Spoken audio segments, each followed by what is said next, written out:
Next topic is classification of goodwill. Goodwill कितनी तरह की होती है? गुडविल दो तरह की है, purchase goodwill and self generated goodwill.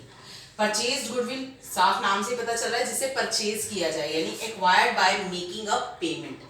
और ये किस समय की जा सकती है? सिर्फ whenever we are purchasing it, यानी जब हम कोई बिजनेस को परचेज करते हैं तो उस समय हमें जो एक्सेस अमाउंट देना पड़ता है, यानी assets minus liabilities, total asset में से लायबिलिटीज माइनस करके जो एक्सेस अमाउंट आएगा, वो एक्सेस अमाउंट हमारा क्या होता है? गुडविल होती है।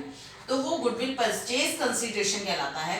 इसलिए इन्हें उस समय whenever we are buying any business और सेलिंग एनी बिजनेस, उस समय इन्हें बुक्स में रिकॉर्ड किया जाता है और ये बैलेंस शीट में एसेट साइड दिखाई जाती हैं और ये अमोर्टाइज भी होती हैं। अमोर्टाइज होने का मतलब क्या है कि ये टाइमली रिटर्न ऑफ या डेप्रिशिएट भी की जाती हैं। रिटर्न ऑफ या डेप्रिशिएट का मतलब क्या होता है? आप लोगों ने 11th में P&L अकाउंट जब पढ़ा था, तो P&L अकाउंट में हमने क्या किया था कि जो हमारे एक्सपेंसेस हुआ करते थे, फिक्टिशियस एसेट्स हुआ करती थी, वो फिक्टिशियस एसेट्स में हमारा क्या कहते हैं, अमाउंट को धीरे धीरे रिटर्न ऑफ किया जाता था। लेकिन गुडविल क्या है? गुडविल हमारी एक एसेट है, तो इसको भी हम धीरे धीरे कम भी कर सकते हैं और एज पर मार्केट सर्कमस्टांसेस ये अप्रिशिएट भी होती है और डिप्लीट भी होती है। उसके बाद है सेल्फ जनरेटेड गुडविल, जो हमने खुद जनरेट की हो। वो जनरेट करने का रीजन कब होता है? हमने कल अभी सारे टॉपिक पढ़े थे कि हमने क्या क्या करना है। सबसे पहले सैक्रिफाइसिंग एंड गेनिंग रेशियो निकालना है, उसके बाद अकाउंटिंग ऑफ गुडविल करना है। और अकाउंटिंग ऑफ गुडविल की जरूरत कब पड़ती है? रिकॉन्स्टिट्यूशन के टाइम। और रिकॉन्स्टिट्यूशन कब कब होना है हमारा? When profit sharing ratio is changed among existing partners, retirement, death, admission, selling, amalgamation. इन सब सिचुएशंस में हमने क्या है? गुडविल को जनरेट करना है। तो गुडविल जब हम जनरेट करते हैं तो ये काफी लंबे पीरियड में होती है। क्यों? ऐसा नहीं है कि हम डेली बेसिस पर किसी को एडमिशन दे रहे हैं, किसी पार्टनर को, या डेली बेसिस पे कोई रिटायरमेंट ले रहा है। काफी लंबे टाइम पीरियड के बाद होता है, तो काफी लंबे टाइम पीरियड के बाद ये गुडविल जनरेट की जाती है।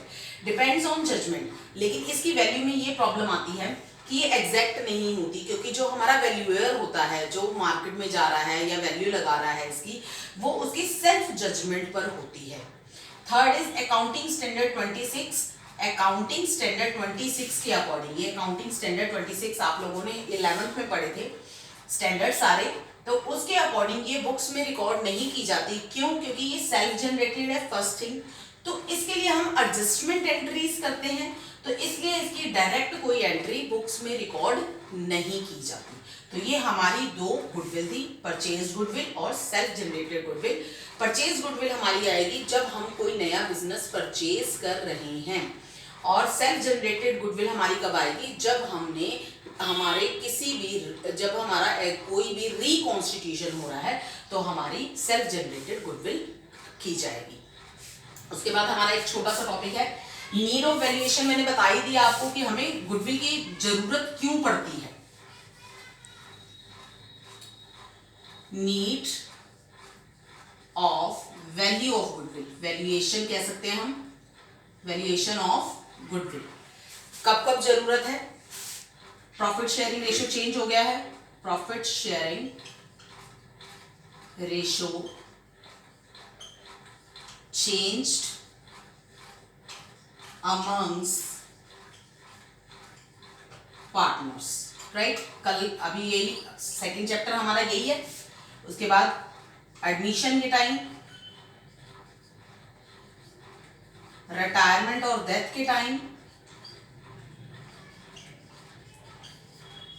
डेथ, फोर्थ इज अमलगमेशन,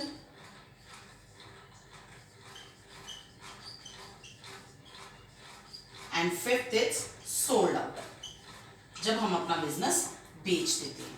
तो इन 5 टाइम्स पर हमें गुडविल के वैल्यूएशन की जरूरत होती है। अब गुडविल का वैल्यूएशन करने के मेथड क्या क्या हैं, वो हम कल डिस्कस करेंगे। आज के लिए इतना इनफ है। तो आज हमने क्या क्या स्टडी किया?